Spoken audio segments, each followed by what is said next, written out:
Кара-Булак көрүстөнү негизинен биздин заманга чейинки 1-миңжылдыктын биринчи жарымына да жашаган жергиликтүү элдин маданиятын көрсөткөн эң уникалдуу эстелик болуп саналат. Бул жерде негизинен 900гө жакын мүрзө табылган. Анын ичинен 200 мүрзөнү казып ачып көрүшкөндө ал жердеги өлгөндү жерге көмүү жүрүлгөсүнүн кызыгына күбө болушкан. Археологиялык казуу иштерин археолог Барузин жүргүзгөн. Ал жердеги кызыктыра турган нерсе, эгерде аял киши көз жумса, анда анын денеси менен кошо анын мүрзөсүнө аялга тиешелүү буюмдарды, зер буюмдарды, күзгү, сөйкө, шакек жана көп сандаган момундай ийиктерди дагы кошо коюшкан. Эгерде эркек киши көз жумса, анда анын мүрзөсүнө жебенин учтарын, жааны жана аялдын дагы эркектин дагы мүрзөсүнө көп сандаган чопо буюмдарды кошо көмүшкөн. Мындан сырткары ошол убактагы аялдардын мүрзөсүнөн Кытай жибегинин үлгүсү жана индиялык Будданын бийлеп жаткан сөлөкөтү түшүрүлгөн күзгүнү дагы табышкан. Бул дегени демек ал убактагы жергиликтүү эл ошол убакта башка тышкы дүйнө менен дагы Кытай, Индия сыяктуу мамлекеттер менен дагы соода саттык алакаларын жүргүзгөн деген божомолду айтууга болот.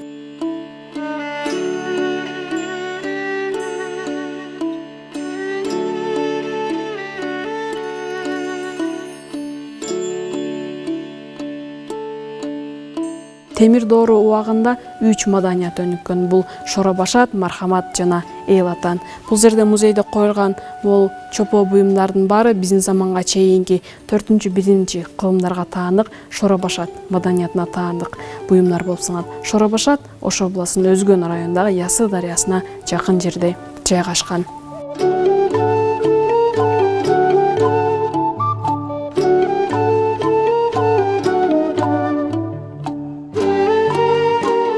Көрүп турганыңыздар бул тарыхый маанилүүлүгү жагынан маанилүү экинчи шаар бул Өзгөн шаары. Өзгөн шаары өзүнүн мунарасы жана күмбөзү менен белгилүү.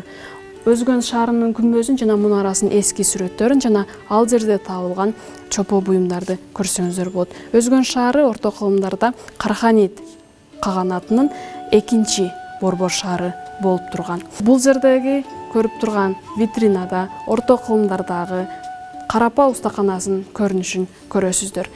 Карапа жасоо өнөрү бул бизде Фергана өрөөнүндө, анын ичинде Ош жергесинде дагы аябай жакшы өнүккөн. Буга далил катары ушул жерде табылган өтө көп чопо буюмдарды айтсак болот. Чопо усталары негизинен чопону жасоодо атайын станокто аны ылайынан жасап алып, андан кийин мешке салып жогорку градуста аны бышырышкан.